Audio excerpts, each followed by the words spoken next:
Nesse momento em que passamos por um período de turbulência econômica em razão da pandemia, se faz ainda mais importante conhecermos esses institutos que a legislação nos traz de ajuda à empresa, de ajuda ao mercado, de saneamento do mercado para a garantia do seu bom funcionamento.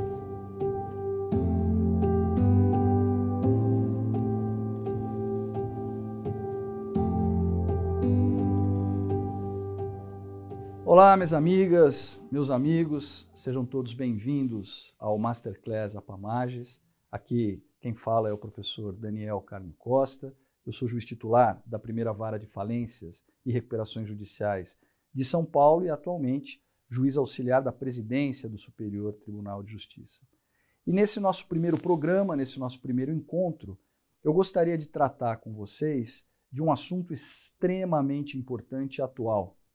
Nós vamos falar de crise econômica, nós vamos falar do impacto da crise nas empresas, nós vamos falar de falência e de recuperação de empresas. Ainda mais agora que temos uma nova lei. Não sei se vocês já sabem, mas a Lei 11.101 de 2005, que é a nossa lei de falências e recuperação de empresas, ela foi recentemente reformada pela Lei 14.112 de 2020, que entrou em vigor agora, no início de janeiro, no dia 23 de janeiro. E essa lei, muito embora não tenha revogado a Lei 11.101, ela alterou profundamente a Lei 11.101 em diversos aspectos. Então, nós não temos propriamente uma nova lei de falências, o número continua o mesmo, mas seguramente nós temos um novo sistema de insolvência empresarial, que é a Lei 11.101, reformada pela Lei 14.112. Então, tudo isso nos coloca num momento muito adequado para discutirmos falência e recuperação de empresas. Mas antes da gente começar a falar diretamente sobre o tema, eu acho importante nós darmos 2 ou 3 passos para trás para enxergar essa matéria, essa questão, de forma panorâmica. O que está por trás do estudo da falência e da recuperação? Por que o legislador se ocupa ou se preocupa em regular o tratamento da crise da empresa? Bom, o que está por trás de um sistema que trata da insolvência empresarial é a crise da empresa. E quando nós olhamos a crise da empresa, nós podemos identificar basicamente 3 cenários. O primeiro cenário, que é o cenário mais comum, mas não nos interessa nesse momento, é o cenário da empresa que entra em crise e sai da crise sozinha, por atuação dos seus próprios gestores. Os gestores identificam quais são as causas da crise, escolhem alternativas de superação da crise corretas e, com isso, vencem aquele momento de crise. Isso é o normal, isso é o que acontece no dia a dia. Quem se dedica à atividade empresarial sabe disso. Crises fazem parte do jogo. Crises são normais. O empresário deve estar preparado e acostumado a enfrentar e superar crises utilizando as estruturas de livre mercado, como gostam de dizer os economistas. Mas, como eu disse, embora esse seja um cenário muito bom, ele não nos interessa porque o empresário saiu da crise sozinho por suas próprias forças.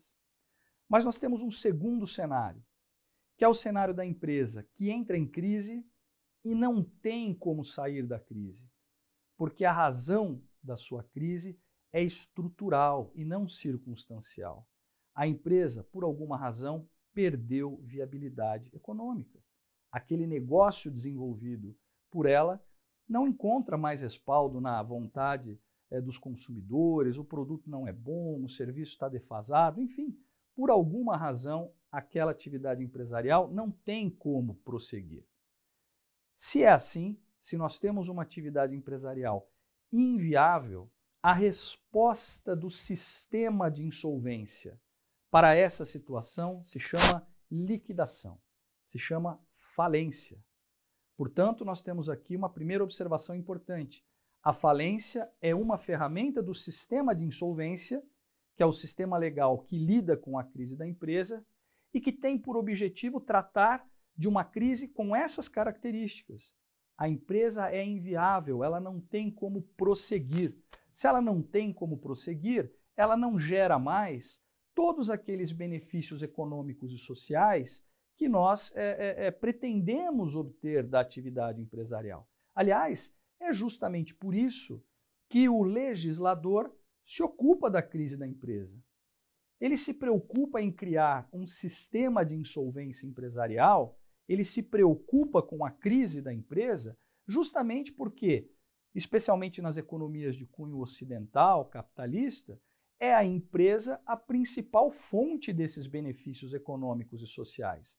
É ela a principal fonte de empregos, de tributos, de produtos e serviços, circulação de riquezas, e tudo isso é muito importante para o bem-estar social, para a vida em sociedade.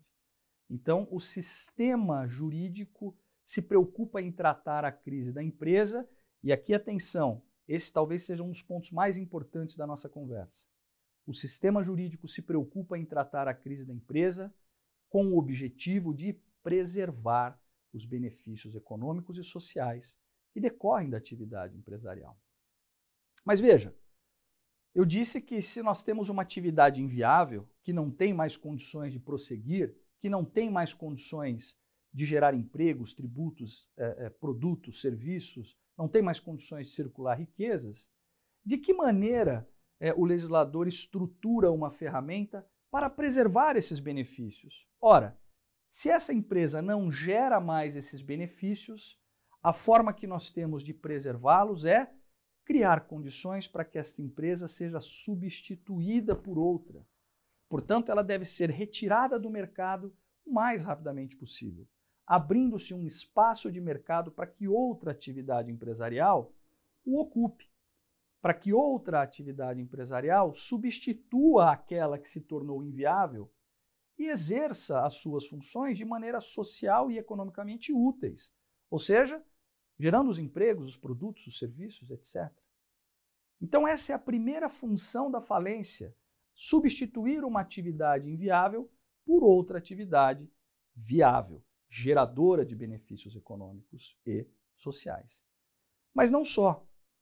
O que fazer com todos aqueles bens, com todos aqueles ativos que estavam vinculados àquela atividade inviável? Né? Imagine que nós temos aqui uma indústria que faliu, ela não tem mais condições de prosseguir, mas ela tem um imóvel onde ela desenvolvia suas atividades, ela tem uma frota de veículos, né, de caminhões que era utilizado por ela. Nós não só temos que tirar esta empresa do mercado para que outra possa surgir no seu lugar e exercer atividade empresarial de maneira útil, como também temos que realocar esses ativos na economia para outras cadeias produtivas. Porque enquanto esses ativos estiverem vinculados à massa falida, eles deixam de ser fonte de benefício econômico e social. Enquanto aquele imóvel estiver arrecadado ali na massa falida, nenhuma atividade empresarial vai se desenvolver ali, ele não vai ser palco de uma nova atividade empresarial. Enquanto aqueles caminhões estiverem vinculados à massa falida, nenhum motorista será contratado para dirigi-lo ou dirigi-los, né? Nenhum produto estará sendo transportado por aqueles caminhões, nenhum serviço estará sendo prestado, ou seja, esses ativos deixam de ser fonte de benefício econômico e social e, ao contrário, passam a ser fonte de prejuízos, prejuízos de toda a ordem. Por exemplo, aquele imóvel pode perder valor, e aí nós temos um prejuízo aos credores. Aquele imóvel pode ser invadido, e nós teremos um prejuízo urbanístico. Pode se tornar palco de crimes, esconderijo de bandido, foco de doenças, enfim. Percebam que ele deixa de ser fonte de benefícios e se torna fonte de prejuízos, o mesmo em relação aos veículos. Então, qual é a segunda função desta ferramenta criada pelo sistema de insolvência empresarial para tratar desse tipo de crise, desse cenário da empresa que se tornou inviável? A segunda função é realocar esses ativos através da venda. Quando eu vender aquele imóvel, o terceiro que o comprar, que o adquirir, vai dar a ele uma destinação social e economicamente útil. Outra empresa vai se instalar ali. Nós teremos de volta os empregos, teremos de volta os tributos, os produtos, os serviços. E é tudo isso que a gente quer. A mesma coisa em relação aos caminhões, no nosso exemplo. Quando esses caminhões forem vendidos, quem comprar os caminhões vai dar a ele a destinação adequada. Portanto, nós vamos realocar esses ativos em outras cadeias produtivas, fazendo com que eles voltem a ser fonte desses benefícios econômicos e sociais. Pessoas serão contratadas para dirigir o caminhão. Uma atividade empresarial vai se instalar naquele imóvel. E todos os benefícios econômicos e sociais que nos interessam serão preservados pela realocação de ativos. Depois, nas próximas aulas, nós vamos voltar a esse conceito e eu vou fazer referência expressa ao artigo 75, parágrafo 2º da Lei 11.101, que foi incluído pela Lei 14.112 de 2020 e que talvez seja um dos mais importantes da reforma, porque deixa muito claro que falência tem essa proposta. Falência é mecanismo de preservação de benefícios econômicos e sociais. Nós precisamos abandonar aquela ideia de falência como fim, de falência como morte, de falência como algo negativo. Falência não é ruim, falência é bom. Falência é o mecanismo adequado para tratar esse tipo de crise, porque é através da substituição dessa atividade, é através da realocação de ativos na economia que nós vamos sanear o bom funcionamento do mercado e preservar a fonte desses benefícios todos que nos interessam. Então, falência é bom, falência não é ruim. Falência é o remédio para essa situação. Mas a falência ainda tem uma terceira função, que é pagar os credores. Pagar os credores como resultado desta realocação de ativos. Mas veja, nós vamos também tratar daqui a pouco com mais detalhes. A reforma deixa bem claro que o sentido normativo do sistema falimentar é essa realocação de ativos, porque é isso que faz com que os benefícios econômicos e sociais sejam preservados. O pagamento aos credores é decorrência deste processo de realocação, mas não deve ter prioridade sobre a realocação. Então nós vamos ver que em vários momentos a reforma deixa isso muito claro, priorizando a rápida venda dos ativos, e retirando da legislação anterior aqueles nós procedimentais que possibilitavam um credor, na defesa do seu interesse particular, obstar todo um processo de realocação de ativos em prejuízo de um interesse social maior do que aquele interesse particular. Mas, por enquanto, eu quero que vocês fiquem apenas com essa ideia, não se preocupem com os detalhes. Na sequência, nós vamos voltar a esses temas. Então, veja, vimos o primeiro cenário da empresa que entra em crise e sai da crise sozinha, ótimo, muito bem, gostaríamos que sempre fosse assim. Mas, infelizmente, não é. Nós podemos ter um segundo cenário da empresa que entra em crise e não tem como sair. Num caso de empresa inviável, crise insuperável, a solução é a falência. Falência como remédio, falência como uma ferramenta para substituir aquela atividade inviável por outra viável, para realocar aqueles ativos na economia e para pagar os credores. E tem um quarto aspecto da falência que eu gostaria de comentar com vocês e que também foi objeto de mudança muito relevante nessas reformas: a reabilitação do falido. Nós não podemos transformar o falido num pária da sociedade econômica. Ele deve ter a chance de tentar de novo. Nós já dissemos agora há pouco que crises fazem parte do jogo. O enfrentamento de crises é próprio da atividade empresarial. Não dar certo faz parte. Então, aquele empresário que tentou e não teve sorte nos seus negócios deve ter a chance de tentar de novo, sob pena de nós matarmos o empreendedorismo no Brasil. E nós não queremos isso, nós queremos incentivar o empreendedorismo no Brasil. Já vimos que a atividade empresarial é a principal fonte desses benefícios tão importantes. Então nós temos que reabilitar este falido, este representante legal da sociedade falida. Temos que dar a ele a possibilidade de voltar ao mundo dos negócios de maneira rápida. Então nós vamos ver isso também durante as nossas conversas, mas já adiantando a ideia, anteriormente né, na vigência da redação original da Lei 11.101, a reabilitação do falido era algo muito pouco provável, porque o prazo de 5 ou 10 anos, né, conforme ele tenha ou não sido condenado por crime falimentar, para que se reabilite, começava a contar do encerramento da falência. E por várias razões a falência não encerrava nunca, demorava muito. Então a falência era uma pena quase que perpétua para aquele empresário. Hoje não. A partir da reforma, da Lei 14.112 de 2020, a reabilitação poderá ocorrer a partir de 3 anos contados da decretação da falência. Um prazo, portanto, razoável para que aquele empresário volte à sua atividade empresarial, livre daquelas dívidas relacionadas ao processo de falência, ok? Então, falência tem essas características, ok? E é a ferramenta adequada para esse segundo cenário.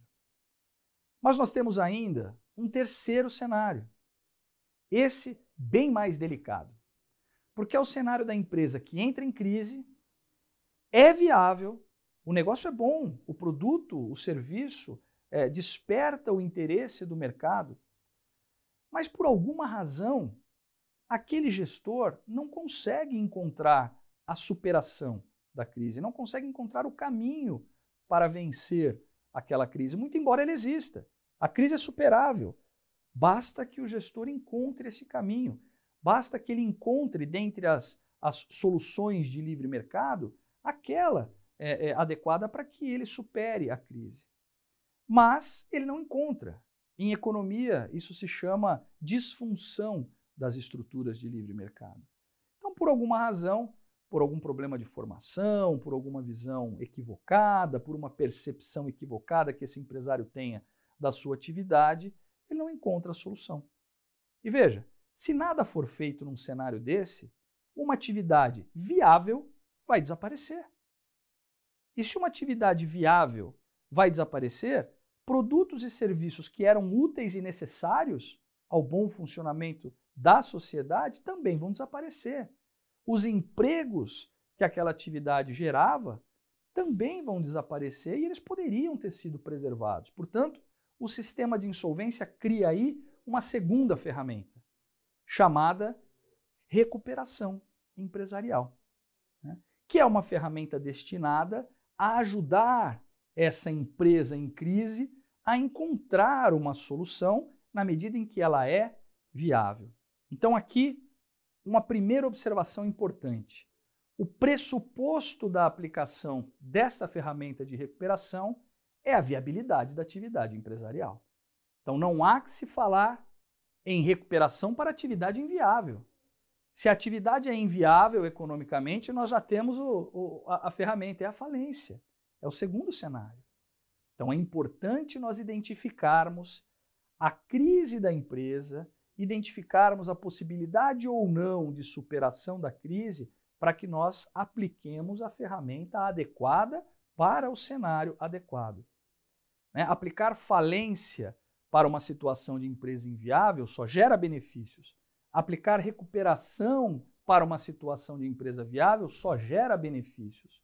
O que gera prejuízos é você aplicar recuperação para uma empresa inviável, porque aí você vai manter artificialmente em funcionamento uma atividade que não gera benefícios econômicos e sociais, desequilibrando as forças de mercado e prejudicando diversas outras empresas.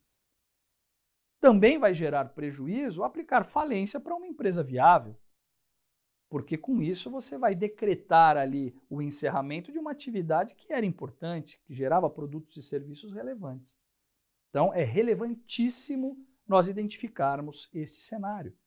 E a reforma trouxe também uma ferramenta importante para isso, chamada constatação prévia. Nós vamos falar brevemente da constatação prévia, que visa exatamente entender qual é o cenário da crise da empresa para ver se aquela recuperação judicial está sendo aplicada de maneira adequada, evitando-se o início de processos natimortos, de processos que não teriam desde o início nenhuma chance de êxito, nenhuma chance de preservação de benefícios econômicos e sociais.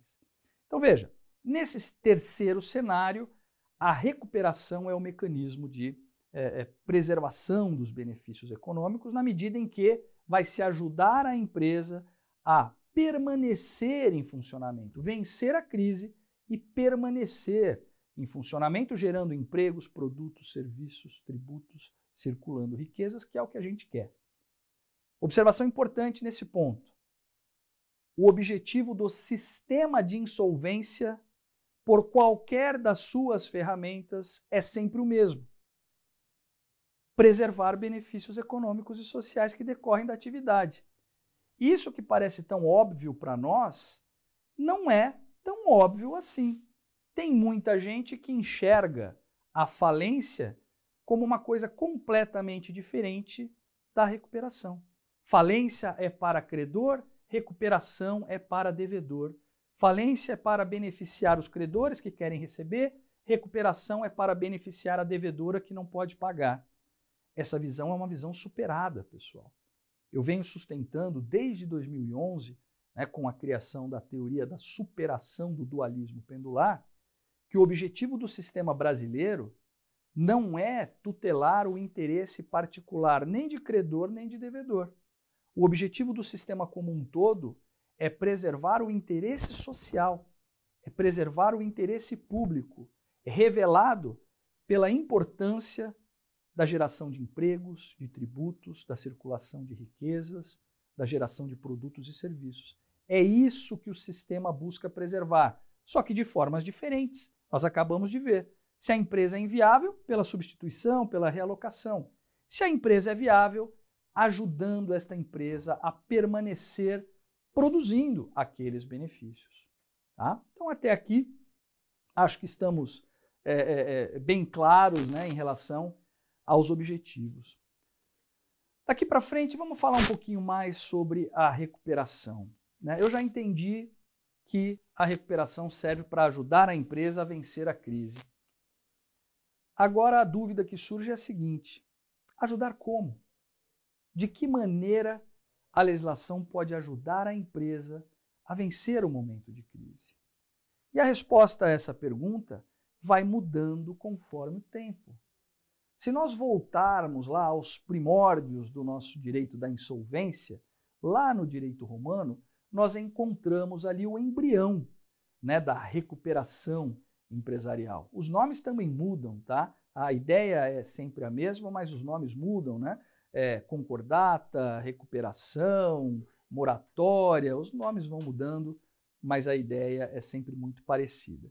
Então, lá no direito romano, nós tínhamos um mecanismo chamado moratorium, a moratória, que é o embrião da recuperação. Naquela época, a devedora que preenchesse ali os requisitos estabelecidos pela lei poderia pedir ao juiz um prazo de 30 dias para pagar os seus credores. E durante esse prazo, os credores não poderiam cobrar esta dívida, executar esta dívida. Se dava ali uma moratória de 30 dias e era o período que a devedora teria para tentar encontrar uma solução para a superação da sua crise, encontrar uma forma de pagar os credores. Se esse pagamento não fosse feito dentro desse período, aí sim, os credores tomariam todo o patrimônio da devedora, venderiam esse patrimônio e se pagariam. Mas era uma chance que se dava à devedora para resolver o seu problema. Veja, naquela época e durante algum tempo, esta forma de ajuda foi eficaz, até porque a sociedade era muito mais simples, as crises eram muito mais simples. Mas em determinado momento, com o crescimento da complexidade da atividade empresarial e, consequentemente, com o aumento da complexidade das crises, essa solução simples de uma moratória de 30 dias passou a não ser mais suficiente. E aí o direito evoluiu para uma segunda forma de ajudar. Uma forma que combinava moratória com desconto, com deságio, parcelamento com desconto. Então veja, uma forma mais potente de se ajudar a empresa devedora ou de se criar um ambiente para que a empresa devedora pudesse se recuperar. Esse era o modelo, por exemplo, utilizado pelo Decreto-Lei 7661 de 1945. Aqui no Brasil ele se chamava concordata. A concordata nada mais era do que uma combinação de desconto com prazo. Né? Se eu vou pagar em 24 vezes, pago integralmente. Se eu vou pagar em menos vezes, eu vou aplicando progressivamente desconto nesses pagamentos. Esse era o modelo brasileiro nessa segunda etapa de evolução dessas formas de recuperação.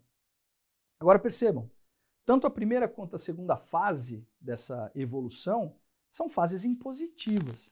Não há negociação.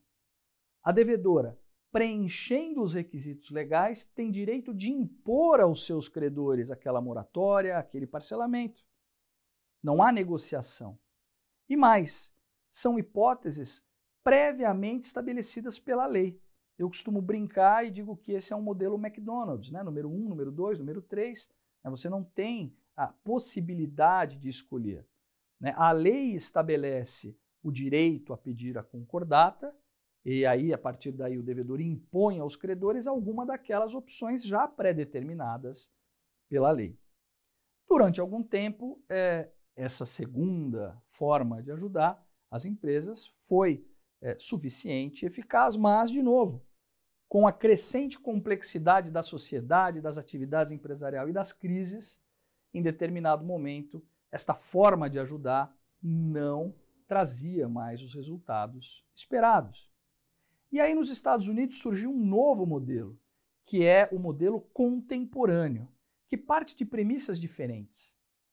Os americanos passaram a dizer o seguinte: olha, cada empresa é uma empresa, cada crise é uma crise, e, portanto, a solução para a crise da empresa deve ser encontrada tendo em vista aquela situação concreta. Este modelo de pré-determinação legal seria como uma camiseta tamanho único. Ora, tamanho único mais ou menos, porque se a pessoa for grande, ela fica apertada, se a pessoa for pequena, ela fica larga. Então, nós precisamos encontrar aí uma camiseta feita sob medida, para a superação da crise. Como dizem os americanos, uma solução tailor-made, feita sob medida para aquela crise, daquela empresa. Ora, e de que maneira nós vamos encontrar uma solução tailor-made para a crise daquela empresa? Fazendo com que credores e devedores conversem, fazendo com que credores e devedores negociem e encontrem a melhor solução para a superação da crise. A isso a gente dá o nome de solução de mercado. Para que se encontre uma solução de mercado, é preciso colocar credores e devedores em contato para que eles negociem. É preciso criar um ambiente de negociação propício e adequado à solução daqueles conflitos, à superação daquela crise, ou seja, ao encontro das soluções desejadas. Então, os americanos evoluíram daquele modelo impositivo, com opções pré-determinadas pela lei, para um modelo de negociação e encontro de solução de mercado. Então veja, para os americanos era muito claro. Vamos colocar credores e devedores para negociar e eles vão encontrar a solução, a melhor solução para a superação da crise. Só que aí nós colocamos uma segunda pergunta nessa história. Melhor solução para quem? Melhor solução para a devedora? Melhor solução para o credor? Melhor solução para a sociedade de um modo geral? Melhor solução para quem? E os americanos, fiéis às suas tradições, entenderam que era a melhor solução para os credores. Os credores. O limite do processo de insolvência nos Estados Unidos é o interesse do credor. Essa é a ideia prevalecente lá. Prevalecente depois de muita discussão, tá? Daqui a pouco eu vou falar dessas discussões. Mas, por enquanto, eu quero falar de um aspecto ainda um pouco anterior, mas importante para a compreensão desse tema. Veja, se o modelo americano estabelece que a melhor solução é aquela solução para o credor, ele diz o seguinte: diante das negociações, se a devedora for capaz de provar aos credores que, mantida em funcionamento, os credores vão receber mais do que receberiam no caso de liquidação daquela atividade, ela tem direito à recuperação. Do contrário, se com a liquidação os credores vão receber mais do que com a manutenção das atividades daquela empresa, então ela não tem direito à recuperação e seria o caso de liquidação. Bastante simples essa ideia, bastante objetiva essa ideia para os americanos. Mas veja, se a devedora é capaz de provar aos credores que é melhor para eles mantê-la em funcionamento, por que razão a devedora precisaria de ajuda judicial para isso? Algum credor, em sã consciência, se oporia a essa situação? Algum credor, em sã consciência, se colocaria numa situação pior do que a que ele poderia ficar? Isso não faz sentido. Por que há necessidade de se criar um procedimento judicial para que algo tão evidente possa ser feito? Eu sugiro a vocês a leitura de um livro clássico do Thomas Jackson, professor de Harvard, The Logic and Limits of Bankruptcy Law, a lógica e os limites da legislação de insolvência, onde ele explica o porquê da necessidade de criação de um procedimento e quais são as características que um procedimento deve ter para criar um ambiente que possibilite a prevalência da melhor solução para a superação da crise. E aí nós vamos falar de direito e economia, nós vamos falar de filosofia, né? Nós vamos falar do dilema do prisioneiro. Veja, nem sempre a soma das melhores opções individuais vai gerar a melhor opção coletiva. E o comportamento resistente de alguns credores pode colocar a perder o atingimento de uma melhor solução coletiva. E o Thomas Jackson dá alguns exemplos interessantes. Ele fala primeiramente de um lago. Imagine que exista um lago, né, e neste lago existam 1000 peixes. Se eu pescar 500 peixes num ano, ou melhor, se eu pescar os 1000 peixes num ano, eu vou pescar todos os peixes e não haverá peixes no ano seguinte. Portanto, se eu pescar os 1000 peixes, eu terei 1000 peixes e nada mais. Entretanto, existe uma segunda opção. Eu vou pescar só 500 peixes num ano, deixando os outros 500 peixes no lago. Assim eles se reproduzem e no ano seguinte eu tenho 1000 peixes novamente. E posso pescar 500, deixando 500 no lago. Eles se reproduzem e no ano seguinte eu pesco 1000 peixes de novo. E assim sucessivamente. Num universo de 5 anos, eu terei pescado 2500 peixes. E aí eu lhe pergunto, o que você prefere? Pescar 1000 peixes no primeiro ano e ter 1000 peixes num universo de 5 anos? Ou pescar 500 peixes por ano e ter 2500 peixes num universo de 5 anos? Ora, me parece que quase todos, racionalmente, optariam pela segunda opção. 2500 é muito mais do que 1000. Então, eu prefiro 2500 do que 1000 nesse universo de 5 anos. Mas veja, imagine que não é só você que pesca nesse lago.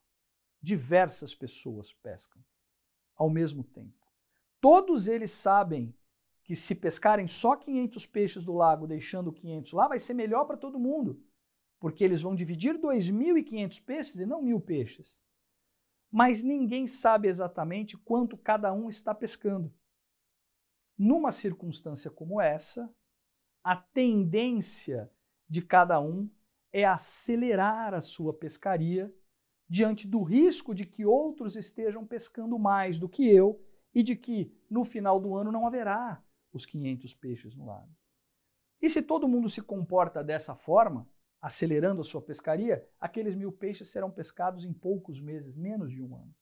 E todo mundo vai dividir 1000 peixes, de maneira desigual, mas 1000 peixes, quando todo mundo poderia dividir 2500 peixes. Analisando esta situação, os americanos identificaram quais são as características de um procedimento de recuperação ou que um procedimento de recuperação deve ter para criar um ambiente propício à melhor solução coletiva. Trazendo o exemplo do lago para o exemplo de uma empresa, imagine que nós tenhamos uma empresa que tenha 200 de ativos, 200 milhões, 200 mil, enfim, 200 de ativo. E ela tem 4 credores. Ela deve R$100 para cada credor. Então ela tem 200 de ativo, né, e tem 400 de dívida. Ela deve muito mais do que ela tem, ela está insolvente. Para ela continuar funcionando, ela tem que encontrar uma solução, porque ela não vai conseguir pagar esses credores, né? E aí ela diz o seguinte, ela vai lá conversar com o credor número 1 e diz, olha, credor número 1, eu tenho 200 de ativo, tenho 400 de dívida, né? Eu devo 100 para você. Se eu for liquidada, você vai receber só 50. Né? 200 dividido por 4, cada um vai receber 50. Você vai receber 50. Eu lhe devo 100.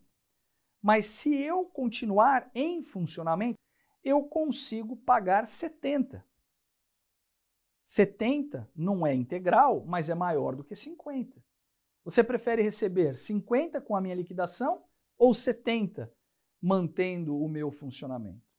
Bom, o credor número 1 faz as contas, 70 é maior que 50, ok. Eu concordo com a sua recuperação. O credor número 2 também, o credor número 3 também.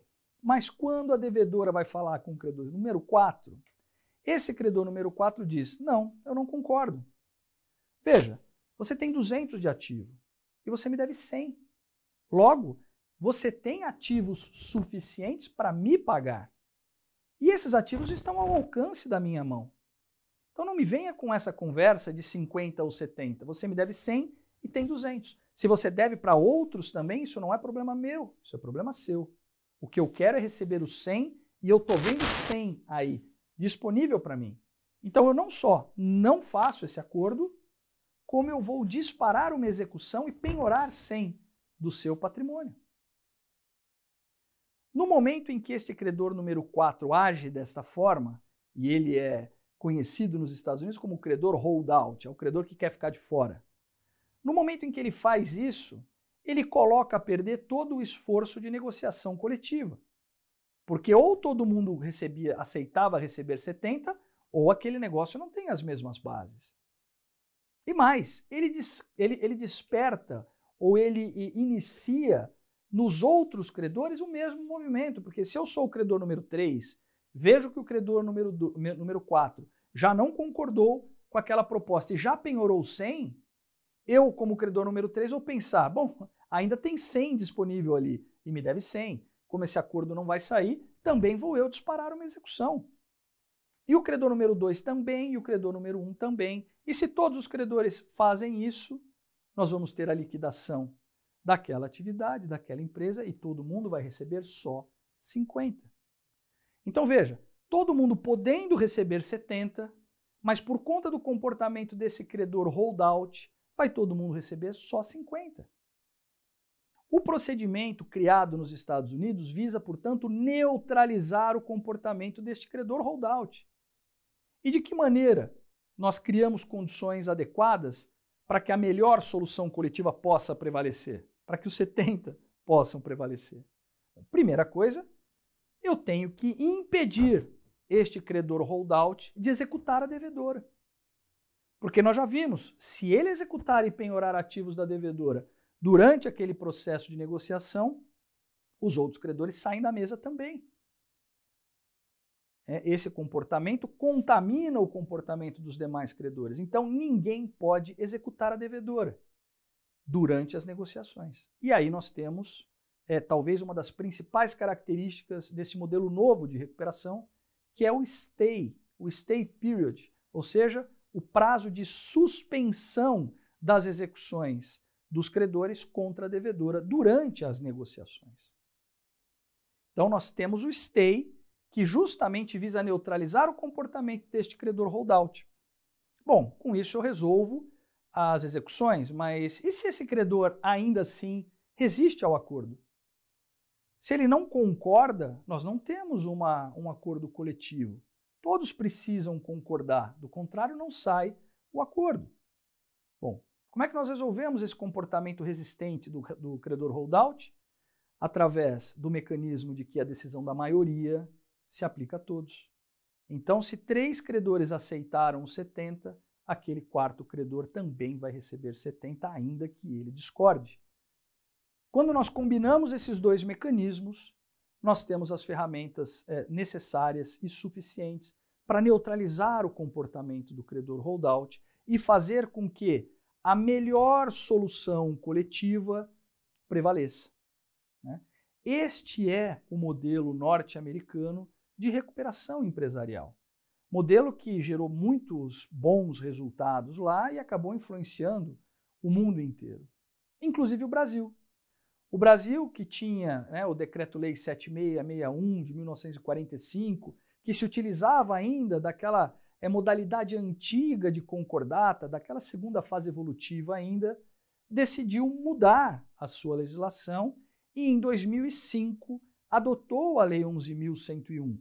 Lei 11.101, que se inspira no modelo norte-americano, de criação de um ambiente adequado para que possa prevalecer a melhor solução coletiva a partir da neutralização de credores holdouts. Mas quando o Brasil importou este modelo, algumas coisas aconteceram e nós precisamos entendê-las. Coisas boas e coisas ruins. Vou começar pelas coisas boas, tá? Eu disse a vocês que lá nos Estados Unidos prevaleceu a ideia de que a melhor solução coletiva é a melhor solução para os credores. É isso que o procedimento quer. O limite do processo de insolvência é o interesse do credor. Se for bom para o credor, mantém em funcionamento. Se for ruim para o credor, vai ser a liquidação. Isso é o que propunha uma corrente doutrinária do Creditors Bargain.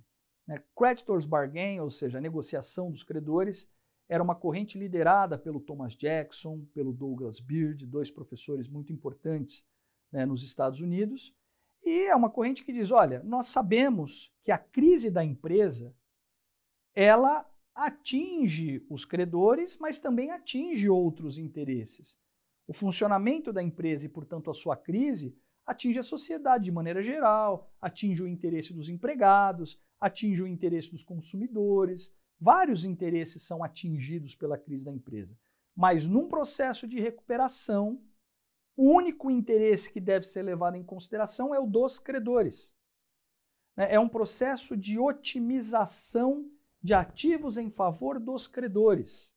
Um pensamento de law and economics, de efetividade econômica. É uma opção. Mas existia uma outra corrente do Bankruptcy Choice, que era liderada ali pelo Donald Korobkin, pela Elizabeth Warren. Elizabeth Warren, que hoje é senadora nos Estados Unidos, inclusive concorreu às últimas prévias das eleições presidenciais, acabou perdendo para o Biden, que acabou se elegendo presidente dos Estados Unidos. Então ela se tornou uma figura bastante conhecida. Mas antes de ser política, era uma grande professora de insolvência empresarial. E ela defendia esta outra corrente, a corrente do Bankruptcy Choice, que dizia o seguinte, olha, não, a melhor decisão coletiva a ser encontrada no processo de recuperação não deve levar em consideração apenas o interesse dos credores, porque não são apenas os interesses dos credores os atingidos pela crise da empresa. A melhor solução coletiva deve ser aquela que combine a proteção aos interesses dos credores com o interesse da sociedade, com o interesse dos trabalhadores. Essa é a melhor solução coletiva. Portanto, uma visão mais social da recuperação de empresas.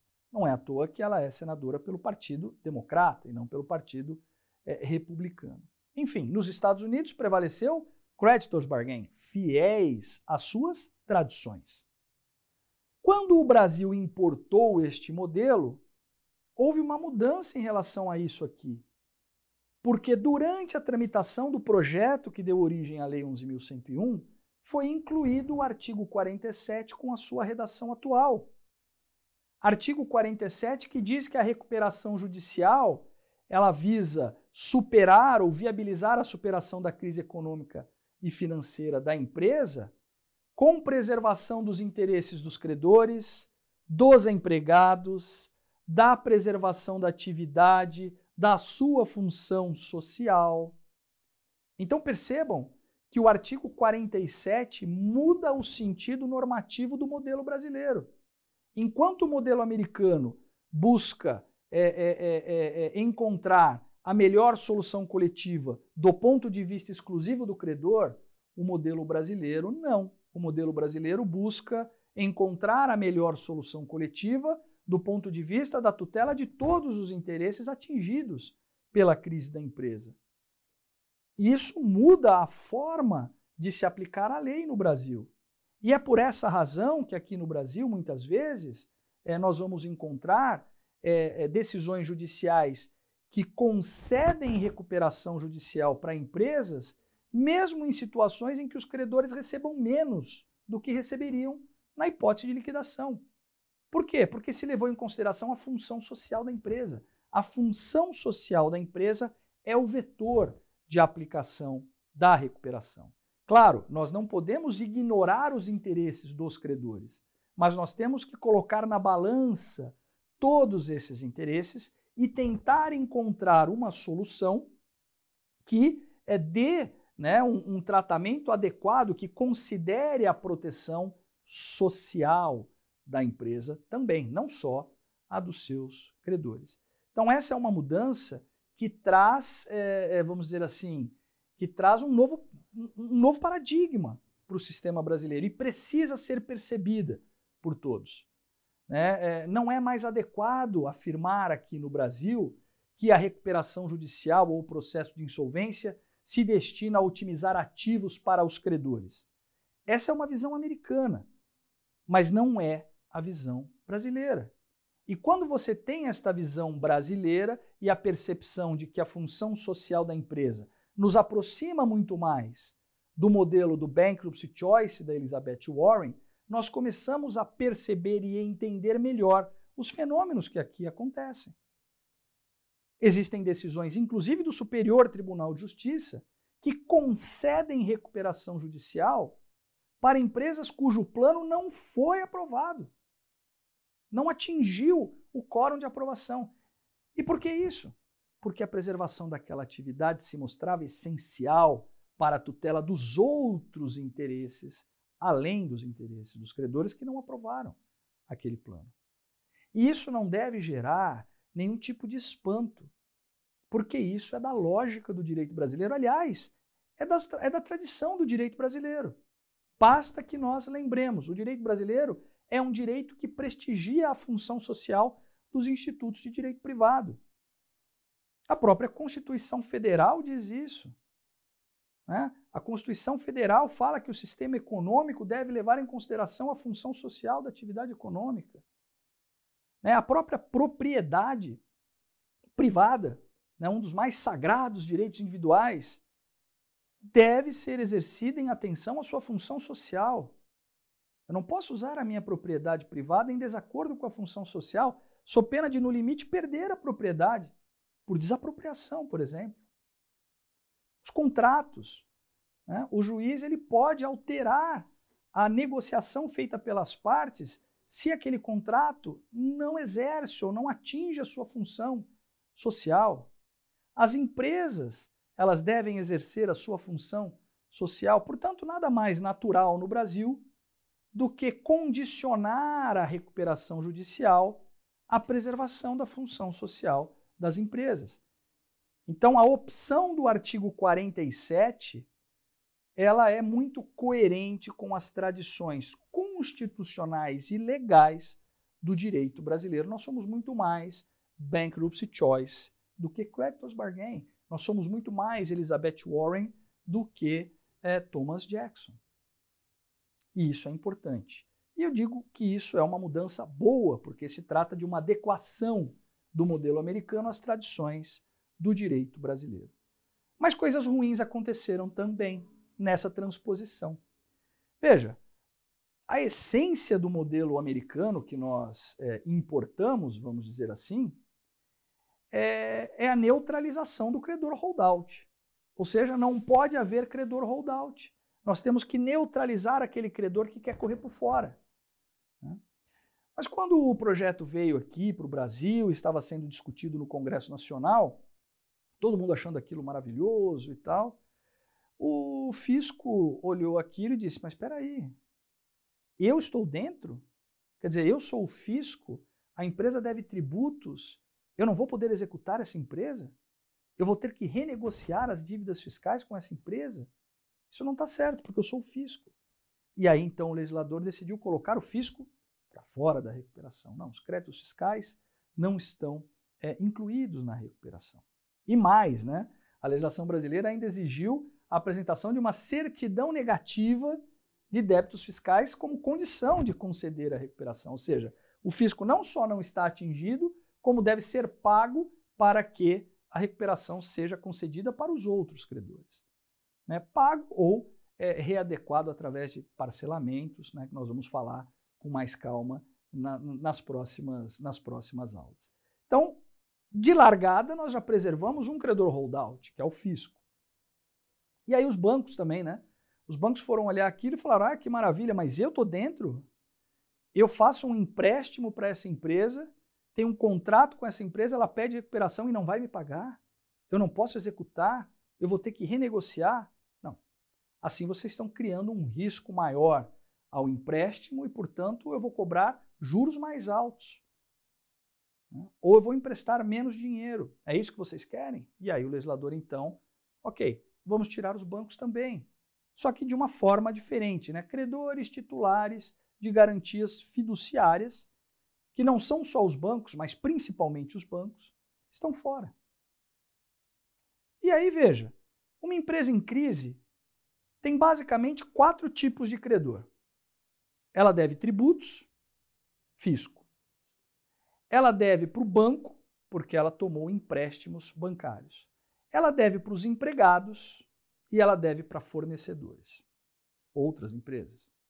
Veja, ela não consegue dever muito para outras empresas, para fornecedores, porque na medida em que o fornecedor não recebe, ele não fornece mais.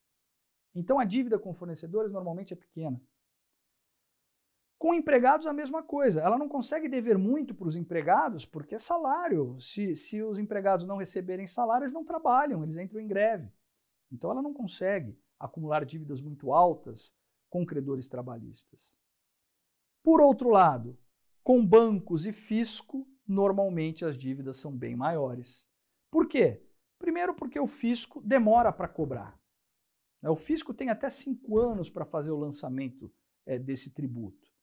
Então, normalmente, se eu não pagar o tributo nesse ano, eu ainda sempre tenho a esperança de que no ano que vem talvez eu consiga, e eu vou acumulando dívidas fiscais.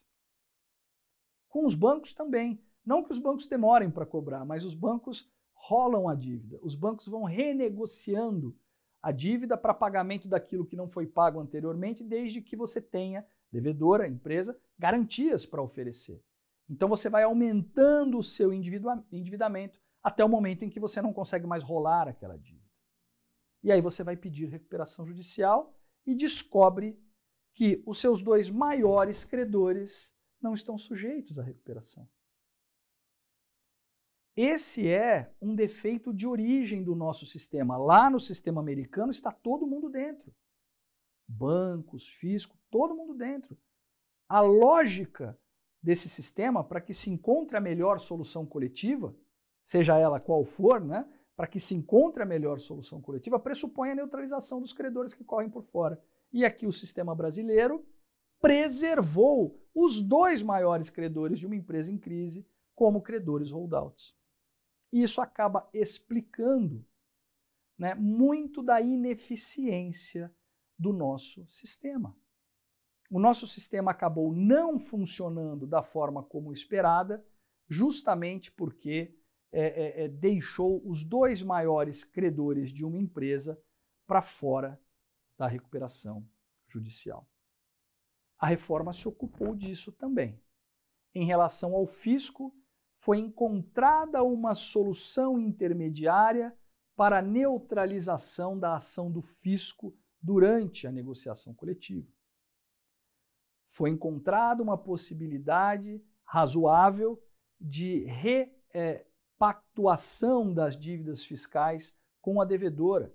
Criamos a transação fiscal, criamos o negócio jurídico processual nas execuções fiscais, criamos uma lei de parcelamento adequada a uma empresa em recuperação judicial. Em relação aos bancos, evoluímos pouco, né? Mas quando se observa o filme, se tem uma impressão melhor do que quando se observa a foto, né? Uma impressão mais exata. Então pode parecer que evoluímos pouco, porque em relação aos bancos a evolução foi pequena, mas quando se observa de maneira panorâmica as mudanças todas trazidas pela lei, percebemos que evoluímos bastante. Ainda resta alguma coisa a evoluir e a gente espera que durante essas discussões que continuam, surja novamente uma janela de oportunidade legislativa para que nós façamos mais aprimoramentos na nossa legislação. Muito bem, eu acho que para esse nosso primeiro encontro já falamos de muita coisa, né? Você já tem aí uma ideia bastante ampla e precisa do que é um sistema de insolvência empresarial, das influências do sistema de insolvência empresarial brasileiro e dos funcionamentos e aplicações das ferramentas desse sistema de insolvência, falência e recuperação judicial.